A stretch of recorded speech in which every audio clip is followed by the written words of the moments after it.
Hello friends, warm greetings from TNV Academy. Today in this session, we are going to discuss about ISO 17020, which is conformity assessment requirements for the operation of various types of bodies performing inspection. We will discuss about what is ISO 17020 all about and what are the various components and essentials of ISO 17020. So let's begin our discussion. ISO and IEC 17020-2012 standard, which ensures the competence of the inspection bodies and the impartiality and consistency of their inspection activities. ISO and IEC 17020 is a conformity assessment that includes requirements for various types of bodies that conduct inspection, surveys, and risk assessments. This international standard covers the activities of inspection bodies, which includes examination of materials, items, establishments, plants, forms, work systems, or administrations. Determination of their conformity with prerequisites. Subsequent revealing of consequences of these exercises to customers and, when required, to specialists. Assessment can concern all phase during the lifetime of these things, including the plan stage. Such work ordinarily requires the expert judgment in performing examination specifically while serving congruity with general necessities. Investigation exercises can incorporate accreditation exercises where these exercises have basic attributes and cover one another. Be that as it may, distinction is that numerous sorts of assessment include proficient judgment to decide agreeableness against general prerequisites, for which reason the investigation body needs the fundamental specialized fitness to play out the assignment. Inspection can be an activity inclusive in nature. For instance, review can be utilized as a reconnaissance movement in an item confirmation plot. Examination can be a movement that a keeper or essentially furnishes data about the investigated thing with similarity with the prerequisites. So let us now discuss about the various types of inspection bodies as per ISO 17020. There are three types of inspection bodies, which is based on the inspection body's relationship to the parties involved, its organization structure and its responsibilities and ownership. Type A bodies. They provide third-party services. Inspection. The inspection body must be independent of the parties involved and independent of judgment and integrity in relation of their inspection activities. An inspection body must not be a part of a legal entity that is engaged in design, manufacture, supply, installation, purchase, ownership, use or maintenance of the items inspected. Type B bodies. They are separate and identifiable entities and not only inspections to its parent company.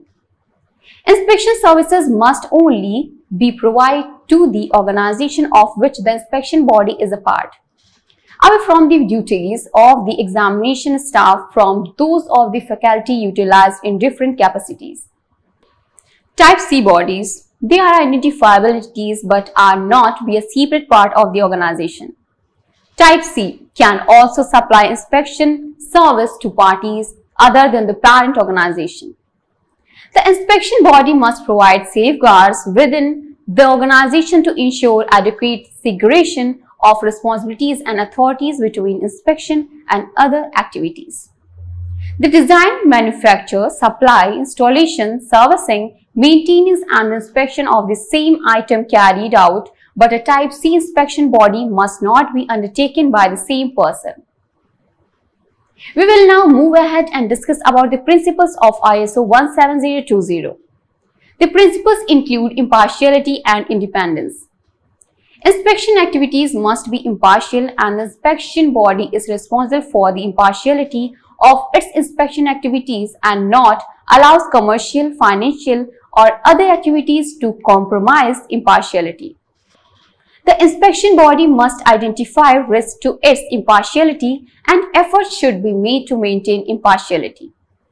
The risk include risk from its own activities or from its relationships, or form the relationship of its personnel.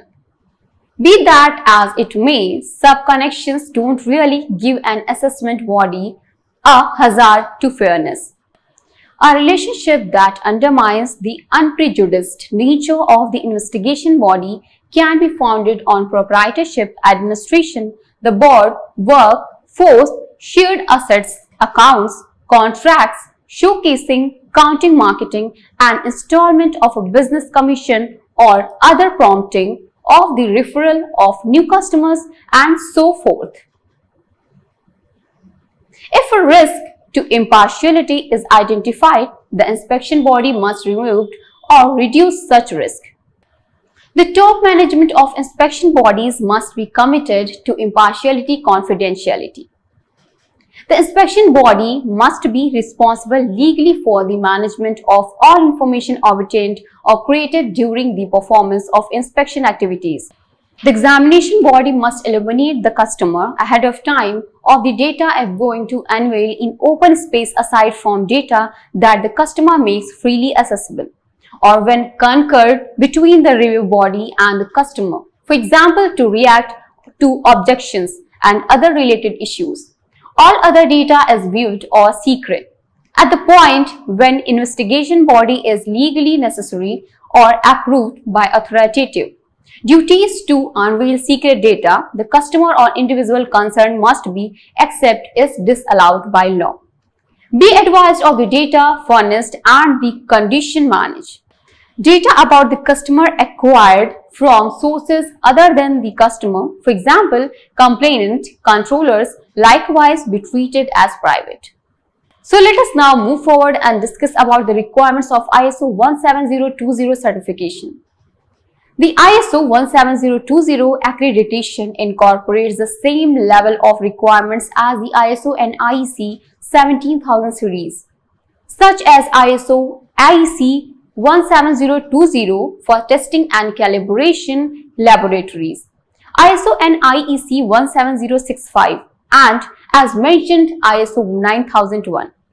However, it emphasizes more on the ability of accreditation bodies to manage impartiality, conflicts of interest, technical competence of the body, and inspection services and processes. The accreditation trains the certification bodies in making professional judgments while performing inspections, particularly when assessing conformity with general requirements. The set of requirements to be fulfilled by the inspection agencies is categorized into 5 major groups. General requirements, which cover impartiality and independence, confidentiality. Structural requirements, which cover administrative needs, organization and management. Resource requirements, which cover personnel, facilities and equipment. Subcontracting. Processes requirement, which cover inspection methods and procedures, handling inspection items and samples, inspection records, inspection reports and inspection certificates, complaints and appeals processes, management system requirements, which cover management system documentation, control of documents, control of records, management review and internal audit, corrective and preventative actions. And finally, let us now discuss about the process of ISO 17020 accreditation certification. The accreditation process is based on the latest ISO and IEC directives and is recognized by the International Laboratory Accreditation Corporation (ILAC) and International Accreditation Forum (IAF).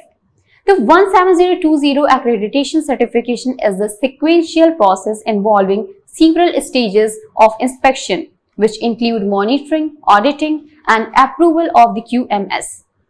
The general steps to the certification are given as follows. The first one is detailed surveys and gap analysis are conducted for every established inspection parameter by inspecting bodies. The second one is training is provided to all levels of employee before the application of the standard. Third one is guidance is given regarding documentation to be followed, such as quality manuals as per the ISO 17020, inspection parameters and standard operating procedures SOP. The fourth one is corrective actions are taken as well as follow-up visitations. The fifth one is a consultant will conduct an internal audit. The sixth one is an accreditation body will conduct an external audit. The seventh one is conformities as well as non-conformities will be evaluated and resolved respectively. The eighth one is an accreditation decision is made and a certificate is issued.